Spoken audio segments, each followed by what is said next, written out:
रीवा 24 के ताजा तरीन अंक के साथ मैं सीमा रानी झा। आइए सबसे पहले नजर डालते हैं आज की प्रमुख खबरों पर।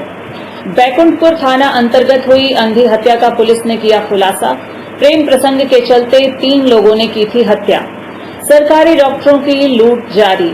जांच के नाम पर बनाया हजारों का बिल, ड्यूटी से रहते हैं नदारद। नहीं थम रहा ट्रांसपोर्ट नगर में चोरी का सिलसिला। एक दिन में 3 दुकानों के ताले टूटे। और जवा पुलिस की लापरवाही आई सामने, नहीं दर्ज की थी साइबर फ्रॉड की रिपोर्ट। खबरें अब विस्तार से। बैकुंठपुर में थाना अंतर्गत युवक की हत्या का पुलिस ने खुलासा कर दिया है। मामला प्रेम संबंध का बताया जा रहा है। घटना के संबंध में रीवा एसपी विवेक सिंह ने बताया कि बैकुंठपुर थाना अंतर्गत हर्षित सिंह नामक युवक की लाश मिली थी, जो कि लाल गांव का रहने वाला था। उसका किसी युवती से प्रेम प्रसंग चल रहा था, जिसको लेकर उसके परिजनों ने उसे पहले बुलाया, उसके साथ मारपीट करते हुए उसकी हत्या कर दी और लाश को पुलिया के नीचे फेंक दिया था।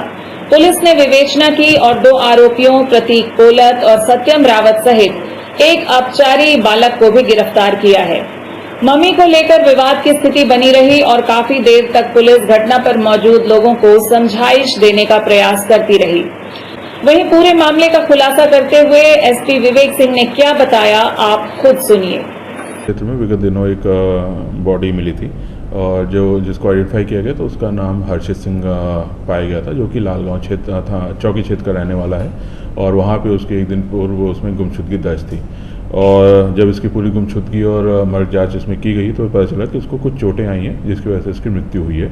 और जिसमें फिर गुमशुदगी जांच के आधार पे जो टेक्निकल साक्ष्य हैं और लोगों से जो पता चला तो ये आइडेंटिफाई हुआ कि 1-2 लोग ने उसको बुलवाया था और फिर उसके साथ मारपीट करके उसका मर्डर किया था और उसकी बॉडी को फिर बैकुंठपुर थाना क्षेत्र में ले जाया गया। जो आरोपी मिले हैं उनका नाम प्रदीप कोल है, सत्यम रावत है और एक अपचारी बालक है 14 साल का। तो इन तीनों लोग ने योजनाबद्ध तरीके से हर्षित को मारपीट किया था और उसकी बॉडी को फिर दूसरे थाना क्षेत्र में डंप कर दिया था। इन दोनों को अभिरक्षा में लिया गया और जो अपचारी बालक है उसको भी अभिरक्षा में लिया गया है। मोटरसाइकिल इसमें जब्त की गई है। और जो घटना का कारण अभी तक समझ में आया है कि हर्षित का किसी से प्रेम प्रसंग था और संभवतः उसके परिवार के थे, आरोपियों के परिवार के थे, और जो चीज़ इनको ठीक नहीं लगा और संभवतः हर्षित भी उस लड़की को परेशान कर रहा था। तो इस चीज़ का बदला लेने के लिए इस प्रकार का घटनाक्रम किया है। कहाँ से मारपीट किए थे सर? इन्होंने जो कड़ा पहनते हैं हाथ में उससे मारपीट किया था और फिर जो चेस्ट है उसको दबाया था, जिससे सांस नहीं ले पाया, और गले को भी दबाया था। तो इस प्रकार से 2-3 तरीके से। कितने सालों से सर प्रेम प्रसंग चल रहा था? प्रेम प्रसंग पूरी तरह से क्लियर नहीं, लेकिन यह है कि हाँ, बातचीत हुई थी और फिर उनके बीच विवाद हुआ था और फिर हर्षित संभवतः उस लड़की को परेशान कर रहा था।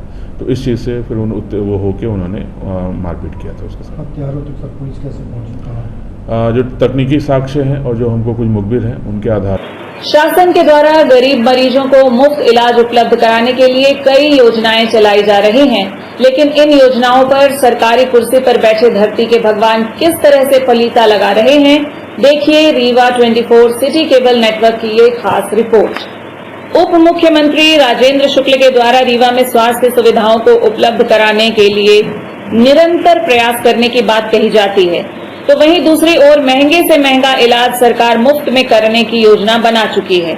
मुमकिन है कि इस बात की जवाबदारी अस्पताल में नियुक्त चिकित्सकों की है कि गरीबों को सुलभ और मुफ्त इलाज मिल सके, लेकिन अस्पताल में बैठकर सरकारी तनख्वाह लेने वाले ये चिकित्सक अपने प्राइवेट क्लिनिक में ही इलाज करना पसंद करते हैं। ऐसा ही एक मामला रीवा के जिला चिकित्सालय में देखने को मिला है, जहां बीमारी से पीड़ित देवरा रायपुर करचुलियान की गरीब महिला संध्या कोरी अस्पताल इलाज कराने पहुंची थी। पीड़ित महिला ने बताया कि जब वह जिला चिकित्सालय पहुंची तो वहां बैठे डॉक्टर अनूप सिंह ने उसे देखा और कहा जांच करानी पड़ेगी, लेकिन सरकारी अस्पताल में जांच नहीं होगा। इसके बाद उन्होंने महिला को अपने निजी क्लिनिक नए बस स्टैंड में आने को कहा। जब महिला अपने परिजनों के साथ निजी क्लिनिक पहुंची तो डॉक्टर साहब ने 300 रुपए फीस लेकर 3100 रुपए की जांच कर दी। महिला ने बताया कि जांच करने के लिए उनका एक आदमी साथ में गया था। ये पूरी घटना दोपहर 3 बजे की है, जबकि डॉक्टर साहब को सरकारी ड्यूटी में होना चाहिए था। तब वह अपने क्लिनिक में बैठकर बुलाए हुए ग्राहकों का इलाज कर रहे थे। सुबह लाइन लगाया, डॉक्टर को दिखाया, डॉक्टर बोले नया बस स्टैंड के पास आओ, वहाँ मेरा क्लिनिक है। ठीक है, ये अनुपम सिंह बोले। अनुपम सिंह, ये अपना समदड़िया के जस्ट बाजू में, जहाँ ये सिटी बस। हाँ, वो सरकारी डॉक्टर अभी मिले तो सर वहीं तो मुझे मिले सरकारी हॉस्पिटल में, तो मुझे यही पता है कि सरकारी डॉक्टर। वो बोले मेरे यहाँ क्लिनिक में आके दिखाओ थोड़ा। वहाँ देखे थे आपको? वहाँ पे गया था अभी क्लिनिक में। हॉस्पिटल में देखे थे? हॉस्पिटल में देखे थे बीसीएम में। क्या बोले? तो वो बोले आप मेरे क्लिनिक में आओ, वहाँ मुझे दिखाओ। तो मैं बोला कहाँ पड़ेगा? तो बोले ये नया बस स्टैंड के बाजू में पड़ेगा, समदड़िया के बाजू में कृष्णा मेडिकल है, वहीं पे मैं बैठता हूँ। क्या बीमारी क्या है? उनको बुखार आती है, मतलब 1 महीना होने आया, बुखार अंदर रहती है, इसलिए मैं हॉस्पिटल गया था दिखाने के लिए। वहाँ पे दिखाए हैं। क्या बोले? वहाँ पे बोले तो चले जाओ आगे, अपना क्लिनिक है, वहाँ पे जाओ तो ब्लड चेक करवा लो और एक्सरे निकलवा लो। ये कहाँ भेजे थे आप? एक ब्लड के लिए सामने बोले थे क्लिनिक है लाइफ लाइन में, और एक्सरे के लिए यहाँ भेजे।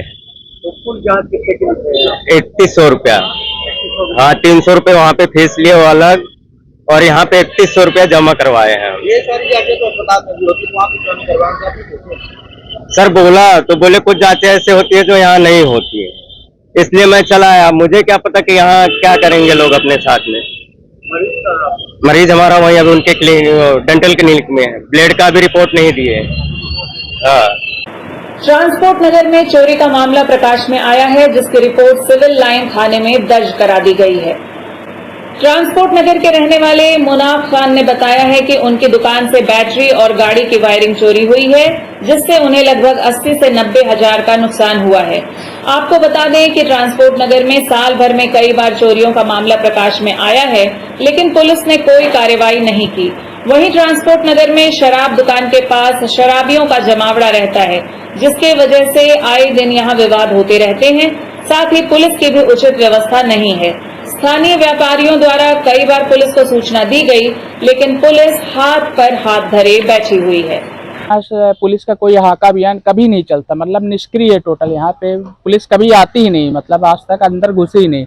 उसका कारण ये है कि पूरे असामाजिक तत्व जितने हैं, शराब क्योंकि अहाता बंद हो चुका है, तो सारे शराबी मेन रोड में पूरे बाजार के अंदर खुले रूप में आके शराब का सेवन करते हैं, और वही असामाजिक तत्व आके वही रात में चोरियां भी करते हैं। कितने की चोरी हो चुकी है आपकी? क्योंकि अभी 10 तारीख को एक दो बैटरी की दुकान, मेरी स्वयं की दुकान पे चोरी हुई है, तो अनुमानित समथिंग 4 बैटरी चोरी हुई है, जिसकी अनुमानित लगभग ऐसे 25 से 30 हजार के लगभग की चोरी उधर हुई है। फिर आज उसी चरण में, आज चौथे दिन फिर से, अगर उस दिन कार्रवाई होती तो आज ऐसी दुर्घटना नहीं, शायद नहीं होती, हिम्मत नहीं करते चोर। आज दोबारा कार्रवाई, दोबारा चोरी, फिर ताला तोड़ा गया बगल में, सिर्फ उसी के पड़ोस में ही ताला तोड़ा गया, और उसमें 70 से 80 हजार रुपए के बेचारे रोज खाने कमाने वाले व्यक्ति हैं। बताइए गाड़ी की चोरी हो जाएगी, वो कहाँ?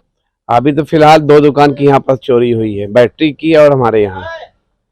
आज सुबह जब ताला खोला मैंने, 2 लाख टूटे हुए थे, हमारे शटर उठा हुआ था। कस्टमर का सामान रखा रहता है भाई, BS6 BS4 आजकल गाड़ियां आ गई टेक्नोलॉजी वाली, उसकी वायरिंग 1.25 लाख 1.5 लाख की वायरिंग रखती है। सेल्फ 12,000 13,000 के रहते हैं, तो कस्टमर का सामान चला गया। कस्टमर तो हमको जानता है ना, तो सामान कहाँ गया हमारा? इससे पहले भी 2 बार ताला टूट चुका हुआ है। इस सिविल लाइन थाना में FIR की कॉपी हमारे पास है। क्या क्या चोरी की है? आज वायरिंग और सेल्फ, कितना और नुकसान हुआ? 70 से 80 हजार रुपए तक नुकसान हुआ सर। इसकी शिकायत कहाँ करी आप? अभी कहीं नहीं की। सिविल लाइन में परसों 3-4 दिन पहले शिकायत करके आया हुआ हूँ। इस ट्रांसपोर्ट नगर के अंदर तो एक पुलिस चौकी का निर्माण पहले आईजी गाजीराम मीणा जी के द्वारा यहाँ पर कराया गया था।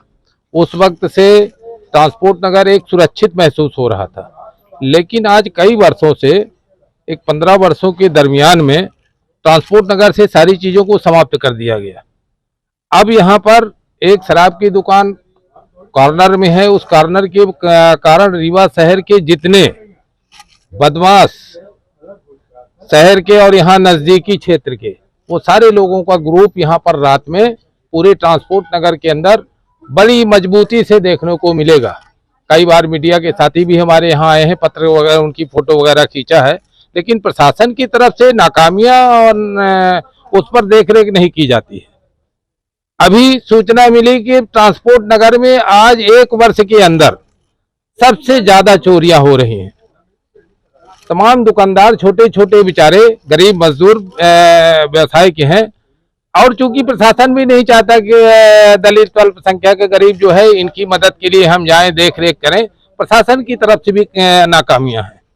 जवा पुलिस की लापरवाही का गंभीर मामला सामने आया है, जिसके संबंध में आज पीड़ितों ने एसपी कार्यालय जाकर शिकायत दर्ज कराई। बीते दिनों जवा के रहने वाले संतोष गुप्ता, जो कि सेल्स का काम करते हैं, उनके साथ साइबर ठगी का मामला प्रकाश में आया था, जिसकी शिकायत उन्होंने साइबर सेल और जवा थाने में कराई थी। लेकिन अब मामले में नया मोड़ आया है। पीड़ित का कहना है कि आज जवा थाने में उनकी शिकायत दर्ज नहीं की है। इस संबंध में आज वैश्य महासम्मेलन संघ के अगुवाई में आज सभी एसपी कार्यालय पहुंचे और उचित कार्यवाही की बात की। मामले को लेकर उपाध्यक्ष मनीष गुप्ता ने बताया है कि एसपी साहब ने संबंधित थाने को निर्देश दिए हैं और साथ ही साइबर सेल को भी निर्देश देकर जल्द कार्रवाई का आश्वासन दिया है।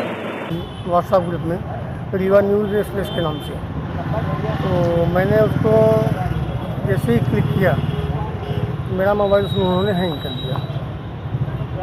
कब की घटना है? कितने? 6 अक्टूबर की बात है, और 7 को मैंने थाना जवा गया। मुझे आज जानकारी मिली हुई कि वहाँ पे उन्होंने कोई FIR लागी नहीं किया। कहाँ शिकायत करी हैं आपने? हमने थाना जवा में शिकायत किया है, साइबर सेल में शिकायत किया, बैंक में शिकायत किया, 3 जगह शिकायत किया मैंने। क्या व्यापार है आपका? कार्यालय आए थे, किस लिए आए थे? संतोष गुप्ता जी के साथ ठगी हुई थी तकरीबन 3,82,000 की, जिस विषय को लेकर हम लोग आज एसपी साहब से मिले। तो एसपी साहब ने जवा थाना में FIR के लिए भी कहा, साइबर में भी फोन लगाया, और उन्होंने आश्वासन दिया कि हम जल्द से जल्द कार्रवाई करेंगे और इस जो घटना हुई है इसका पूरा खुलासा करेंगे। बिछिया थाना अंतर्गत SAF चौराहे में अज्ञात वाहन की चपेट में एक व्यक्ति की मौके पर ही मौत हो गई। बिछिया थाना अंतर्गत एक युवक उस वक्त दुर्घटना का शिकार हो गया जब वह पैदल सड़क पर जा रहा था। पुलिस की माने तो अज्ञात ट्रक की चपेट में आने से युवक की मौत हुई है। घटना की सूचना मिलने पर पुलिस मौके पर पहुंची और युवक की तलाशी ली तो उसके जेब से आधार कार्ड मिला, जिसके आधार पर युवक की पहचान डूबी के रहने वाले गिरीश सोंधिया पिता विश्वनाथ सोंधिया के रूप में हुई है। पुलिस ने लाश पंचनामा करके पोस्टमार्टम के लिए भिजवा दिया है और संबंधित व्यक्ति के परिजनों को सूचना देने का प्रयास कर रही है। वहीं घटना कारित करने वाले ट्रक की CCTV फुटेज के माध्यम से तलाश करने का प्रयास किया जा रहा है। घटना के बाद घटनास्थल पर आवारा पशुओं की भीड़ भी दिखाई दे रही थी, जहां कई गाय और भैंसें मृतक के पास जाने का प्रयास कर रही थी। इससे आप सहज ही अंदाजा लगा सकते हैं कि शहर में आवारा पशु किस तरह से धमा चौकड़ी मचाते हैं, जो कभी भी बड़ी दुर्घटना का कारण बन सकते हैं, जिन्हें पुलिस प्रशासन हटाने का प्रयास कर रहा था। एक्सीडेंट हुआ है, ये आदमी खत्म हो गया, क्या मामला? आज ये SF चौराहे पे एक अज्ञात वाहन ने एक व्यक्ति के साथ दुर्घटना कर दी है। अब उसका आधार कार्ड मिला हुआ है, तो आगे पंचनामा कार्रवाई करके वैधानिक कार्रवाई की जाएगी। अभी तक कोई वाहन का नहीं पता चला? नहीं, वाहन का कोई पता नहीं चला अभी तक SF चौराहे पे। खबरों का सिलसिला जारी रहेगा इस छोटे से अंतराल के बाद। हड्डी जोड़ एवं रीढ़ रोग तथा स्त्री रोग एवं प्रसूति रोग का इलाज एक ही छत के नीचे। विघ्नहर्ता hospital and trauma centre, hotel landmark के पास, रतहरा, रीवा। डॉक्टर संतोष सोनी, पूर्व चिकित्सक, बॉम्बे हॉस्पिटल, मुंबई। हड्डी जोड़ एवं रीढ़ रोग विशेषज्ञ, छोटे चीरे एवं दूरबीन विधि द्वारा हाथ तथा पैर की हड्डियों का ऑपरेशन। गठियाबात, जटिल एवं बिगड़े हुए फ्रैक्चर का बेहतर इलाज करते हैं डॉक्टर संतोष सोनी। विघ्नहर्ता हॉस्पिटल ट्रॉमा सेंटर में ही स्त्री एवं प्रसूत रोग विशेषज्ञ डॉक्टर शैलजा सोनी भी उपलब्ध हैं, जिनकी देखरेख में नॉर्मल डिलीवरी, सिजेरियन ऑपरेशन एवं बच्चेदानी से संबंधित ऑपरेशन की बेहतर सुविधा। संतानहीन दंपत्ति तत्काल संपर्क करें। विघ्नहर्ता hospital and trauma centre, hotel landmark के पास, रतहरा, रीवा। सुविधाजनक एवं सफल इलाज हेतु आज ही संपर्क करें। विघ्नहर्ता hospital and trauma centre, hotel landmark के पास, रतहरा, रीवा। मोबाइल नंबर 7828781983 अथवा 8462956774 पर।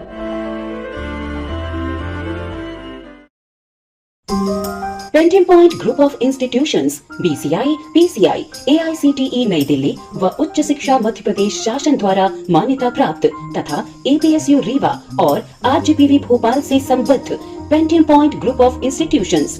हमारे यहाँ नियमित पाठ्यक्रमों में law courses BA LLB, LLB, LLM, BCom LLB, BBA LLB, management courses MBA, IT, finance, marketing, HR, BBA, pharmacy courses D pharmacy, B pharmacy, pharmacy के अलावा BA all group, BBA, BCA, BCom, BSc, CS, PCM, BSc, CPZ, BSc biotech, MSc physics, chemistry, computer science व biotech, MA history, sociology, economics, MCom, MSW, PGDCA उपलब्ध हैं।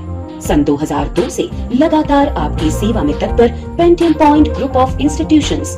हमारे यहाँ उपलब्ध सुविधाएं hitech infrastructure, highly qualified and experienced faculties, free bus facility for separate boys and girls, 500 computers with high-tech computer lab, AC auditorium, research level biotech lab, free e-library and e-journals। तो हमारा पता याद रखें, हमारा हेड ऑफिस है 24 हेडगेवार नगर, college चौक, रीवा।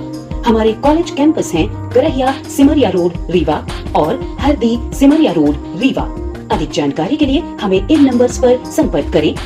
अपने बच्चों के उज्जवल भविष्य के लिए संपर्क करें Pentium point group of institutions.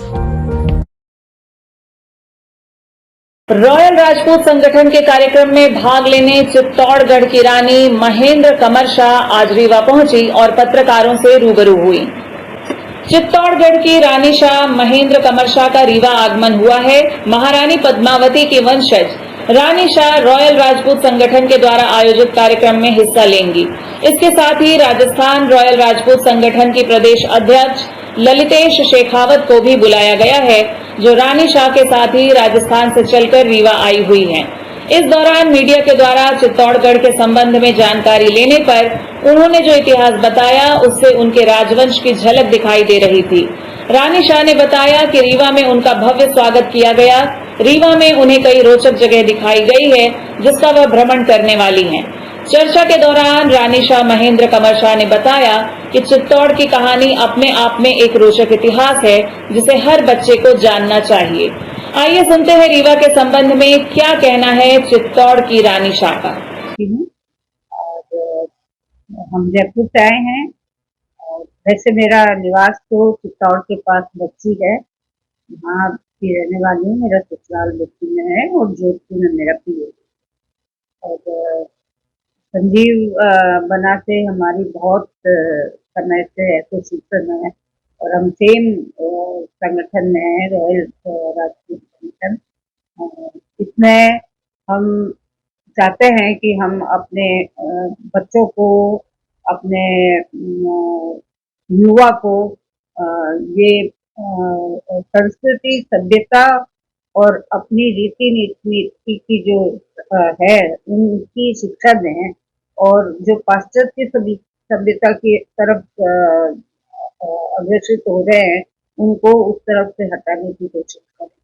और ये माता पिता को भी हम अर्ज करें कि जितना हो सके उनको मोबाइल और पाश्चात्य सभ्यता की जो ये टीवी पे और ये बाकी हैं नाटक वगैरह, उनसे दूर रखें, ताकि वो अपनी जिंदगी में वो भी कुछ इतिहास, कुछ हमारी सभ्यता और कुछ हमारी संस्कृति के बारे में ज्ञान ले सकें, जान सकें।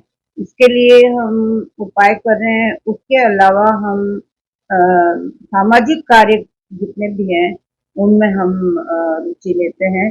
हम जगह जगह जाके जितनी भी पीढ़ी, जितनी भी शोषित औरतें हैं, बच्चे हैं जो वंचित रह रहे शिक्षा से, वो उनका प्रयास करते हैं कि वो ज़्यादा से ज़्यादा स्कूल जाएं, पढ़ें और उनको स्त्रियों को, हमारी महिलाओं को ज़्यादा से ज़्यादा ये शिक्षा दें कि आओ, खास करके हमारे ललितेश भाई सर जो कि अध्यक्ष हैं वहाँ के, वो उन्होंने भी बहुत कुछ अपने घर में भी खोल रखे हैं, सिलाई वगैरह के काम, और इसके अलावा भी मसाला बनाना, ये सब लघु उद्योग के बारे में उनको जानकारी दे के और उसी के संबंध में उनसे सामान बनवा के उनकी सहायता करके लिखवा के और फिर उनको हम पाँव पे खड़े करने की कोशिश करते हैं। और भी सामाजिक जितने भी कार्य है, और ये नहीं है कि हम सिर्फ राजपूत समाज के लिए ही करते हैं, हम अन्य वर्ग के लिए भी हम अनाथ आश्रम वगैरह में जाके और वहाँ के बच्चों के लिए जितना हो सके हमारी तरफ से, हमारे संगठन में बहुत सारी महिलाएं जुड़ी हुई है और वो सब के सब हम मतलब जरूरी नहीं है कि इसी तिथि को या इसी वार को जाएं, लेकिन हाँ हम लोग अपना जब भी उनको आवश्यकता होती है हम अपनी टीम बना के वहाँ जाते हैं और उसमें हम कार्य करते हैं। आज के खबरों में बस इतना ही। नमस्कार।